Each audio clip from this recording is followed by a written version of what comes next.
So we come to the third move of the 8 brocade moves we're doing with the hypnotherapy,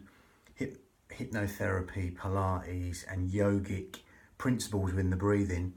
Again, this one's called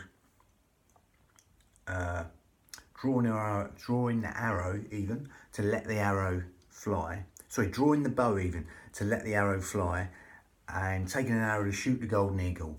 Again, it's sort of mixed up with different forms, very similar to them names. They vary in different forms. Again, there's 40,000 different Qigong forms we know about, and styles, etc. So they do get sort of slightly varied, these names. But again, that doesn't really matter. It's just the movement we're taking and not doing it the traditional way that I've done in other videos. The breathing is going to be different, just simply added to that motion. And the next one after this is looking back to eliminate 5 fatigues and 7 illnesses, or wise L gazes backwards to eliminate fatigue. But this one is number 3 of the 8 brocades. But we've got 3 forms added together. So the 3 forms are the 8 brocades, and the 18 form Qigong sequence with a 9 form at the end. That doesn't really matter, it's 35 moves. And this is like the 3rd move of the first 8 brocades, and also the 3rd move of the whole 35. It doesn't really matter, you can do these segmentally or just segmentally or in order. It doesn't really matter. I'll put in brackets what the number of the form is and what the number is. But again, get that all out of the way. We're going to go straight in with the breathing. The main stuff I'm going to do is the breathing. That's the most important bit. The movement you can easily pick up and adapt to your body and your union of your mind and body. So with that, we're going to zip up pelvic floor, scoop out your abdominals, take the navels towards the spine in the Pilates manner, unlike the Qigong form, which breathes into the belly like a balloon. But we're going to do the opposite. We're going to zip up pelvic floor, scoop out your abdominals. Them 2 muscles go together in that Pilates way. And as soon as you do that, that's going to naturally help us breathe into these fish gills, wide and full. These lower lobes of lungs, the intercostals, the ribs, anywhere but the stomach. So as you do that right now, simply zip up pelvic floor and scoop out your abdominals and take the navels towards the spine. As you do that, that's going to naturally help you breathe into these lower lobes of lungs, the intercostals, the ribs, anywhere but the stomach. Okay, and as you do that, what we call lateral thoracic breathing right now, breathing through the nose and exhaling through pursed lips as you still zip up pelvic floor and scoop out your abdominals.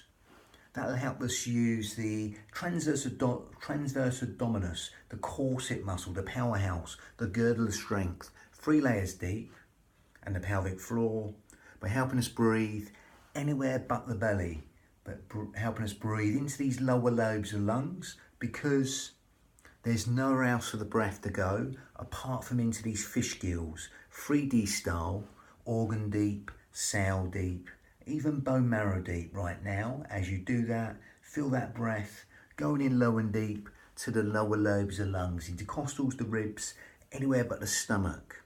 Right now, as you do that, as if someone's opening an umbrella inside your rib cage and letting go, or someone's just pushing out from inside your ribs and letting go. That free, expansive breath. Lovely. Brilliant. So with that Pilates breath, we're breathing in through the nose still and exhaling through pursed lips, as if you're sort of blowing out a candle through pursed lips. As you're doing that right now, we can slightly change that. So that's pretty much, in short, the Pilates breath.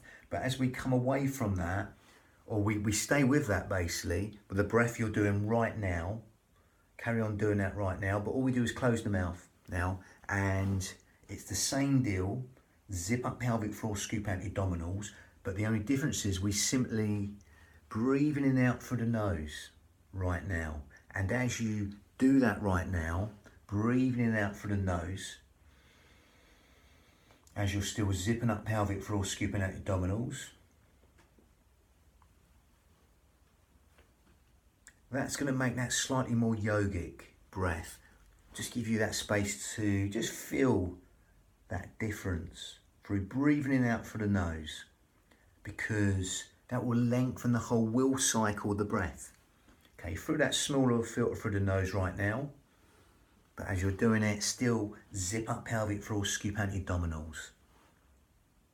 And just enjoy that slightly yogic breath, similar to some yoga breaths. There's many different types, don't want to digress, but that just simply lengthen the breath. What you do in the asanas, you lengthen the breath.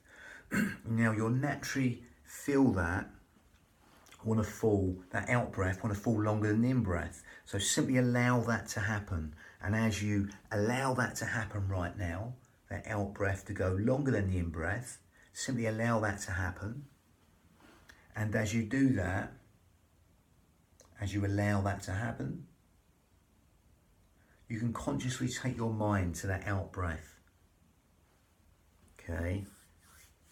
And as you take your mind to that out breath, you can consciously lengthen that out breath, elongate that out breath right now, quadruple it, double it, triple it, whatever it is, slightly longer or a lot longer, within your limits. Don't force anything, just elongate your out breath longer than the in breath, which is going to bring in the benefits, the parasympathetic nervous system within your body. The parasympathetic nervous system, the easiest way to think of it, is all the things you don't think about within your body, the housekeeping properties of the body, sleep, digestion, rest, and relaxation will be benefited by just simply elongating your out breath longer than your in breath, encouraging them restful relaxation responses and endless streams of comfort. Allowing that simplicity just to relax the mind as you elongate that out breath right now. Again, that's going to benefit cellular communication, kidney and organ function, etc. That simple, basic state of health and renewal, and that natural state of well-being within the body. All the things you don't think about are being benefited.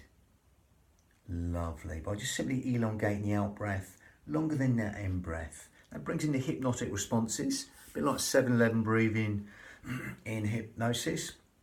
Now again, you can stay with that. That's more than adequate. That breath you're doing right now, zipping up pelvic floor, scooping out your abdominals. Being aware of the sound of the breath, the feel of the breath, as that weaves that tapestry of relaxation when every single organ, cell, sinew of the body, simply breathing through the nose and out through the nose as you zip up pelvic floor, scoop out your abdominals and take their navels towards the spine. Now, if you want to take this on a little bit further, and you can do it, that's great. If you can't, don't worry, just carry on breathing as you are. But if you can, and you want to, you'll take this on to slightly more advanced yogic breath. Then we grip at the esophagus, or we narrow the esophagus, okay, and make a sort of raspy, silky sound for the back of the throat. Again, it sounds like this. Anyways, to demonstrate. So as you still zip up pelvic floor, scoop out your abdominals, breathing out through the nose, while elongating the out breath longer than the in breath, you can go for the ujjayi breath, victorious breath in Sanskrit. So again, as you do this, it sounds like this. It's like going with the mouth shut. Soft, silky, whistling ujjayi breath, victorious breath. So you're breathing for the nose. It's like and exhale. Keep them shoulders down.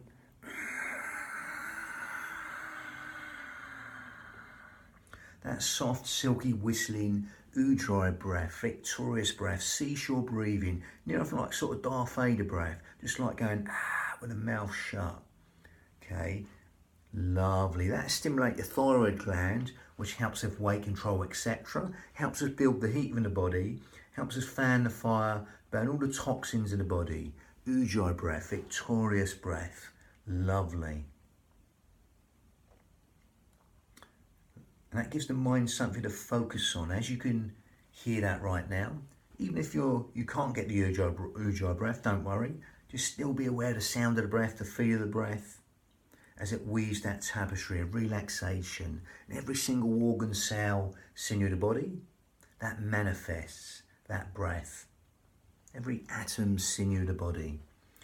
Again, as you become aware of the sound of the breath, to feel the breath with the Ujjayi breath or not. Okay, if you've got the Ujjayi breath, that just further gives you something more to focus on. Okay, and even help you lengthen the whole will cycle once more again, especially the out breath. Okay, lovely. Helps with weight control, etc. Helps us build the heat for the body, to fan the fire, to burn all the toxins of the body. Ujjayi breath, victorious breath. In Sanskrit, lovely. So, with that, we go straight into the motion. It's a nice sort of big gross motor move. Again, as with all these, I use the Iyengar yoga principles. Only coming as deep as you keep the knees in line with toes, or less. Okay, again, basically you can start high or go down deep, but I'll go no deeper than knees in line with toes for that Iyengar yoga alignment, old school style. Again, it's a nice one that opens out the chest and all the organs in the chest, the heart, the lungs, the pericardium, the heart lining. Again, so take an arrow, shoot the golden eagle. Start with the hands here. We'll go back to demonstrate. You're going to breathe in and you're going to exhale, come down. Now again, feet slightly wider than hip width apart in a sort of horse riding stance. Feet slightly out, but not Charlie Chaplin. They're slightly out of V. Back of the hands here. We breathe in and exhale, come down. Only as deep as you like. Be up here or down here. Lengthen up for the crown, shoulders down. Zip up, gather in. Breathe in and elongate the out breath, longer than the in breath as you exhale down. No lower than knees in line with toes. Again, really fire that exhale through the walls. Focus where you're putting that breath. As if you're sort of firing that resonant breath. That lovely resonant breath through the wall. If you get there, if you get down with the motion really soon, just carry on with that elongated exhale. Okay, remember we're still elongating the exhale, breathing in, coming up, exhaling, shoulders down. Anything that opens out the chest is good. We can press the chest a lot through hitching the shoulders, etc. So anything that opens out the chest is really good. Breathing in, exhale, shoulders down. Again, push up, these are organic, they're coming up from the ground, and exhale, really fire that exhale through the walls. Take the hand back towards you, stretch the finger flexors in the hands, and open out the chest, and all the organs in the chest, shoulders down. Okay, and again, find your pace. Remember, it's your speed and tempo to make these as easy or as hard as you like. Remember, you can exploit the range, speed and tempo, so slower will be harder, faster will be easier, but elongate the out breath to bring in them parasympathetic nervous system responses even. Okay, and again, exploit the range. Remember, it can be a centimetre, a millimetre or a foot. It's only as low as you can keep the knees in line with toes, okay, or less if you like.